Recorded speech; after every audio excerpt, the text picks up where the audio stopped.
Kaya sa mga truck biker, gano'n. Kunyari, napunta na siya sa tatlong recycle. Kunyari, napupulok, gano'n. May itatapon siya sa mga truck na marami Pinipick up nila yan kasi atin yun. Tapos may mga ano na, may mga ano kasi nakuha ng mga buhay na yan. Tapos pinapamula nila yun.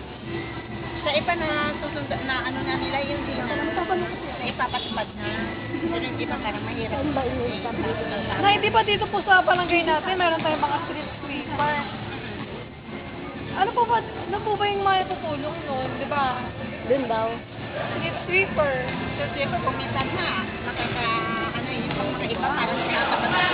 Dapat yun, dapat mo linis mo. Yung mga iba pag kahit may tindahan nga yan halos hindi na magwalis tapos yung street sweeper.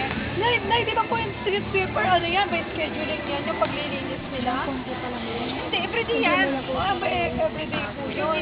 Morning at afternoon. Kaya lang yung ano namin, Sabado, Linggo, dapat yan, rest namin. Kaso nga, Miyerkules, hati na lang, ilagay namin sa Sabado. Ganun, ang Friday namin, hati, yun ikitan sa Linggo. Pero yung mga iba, hindi nagwawalis sa Linggo kasi Hindi ako nagwawalis na ng Sabado kasi gusto ko talaga, pag araw ng Linggo, walang simbahan talaga. Pero maganda naman po, di ba yung street sweeper natin dito na may organized na naglilinis po talaga per street po. Oo, maganda nga yung mga iba naman. Sa umaga magwalis lang. Yung iba hindi na bumabalik. Kaya sabi ko doon sa mga iba, wag naman kahit pagtakpan ninyo ng pagtakpan, sabi ko, ang presidente ang pagsasabi ng ulo. Diba? Kasi mamimihasa na yan Alam nila na umaga tapos hapon. Trabaho nila, din nila ginagawa na mag-iinis. Kaya alam nga naman sa sahod din, hindi kayo nagpapawi. Diba?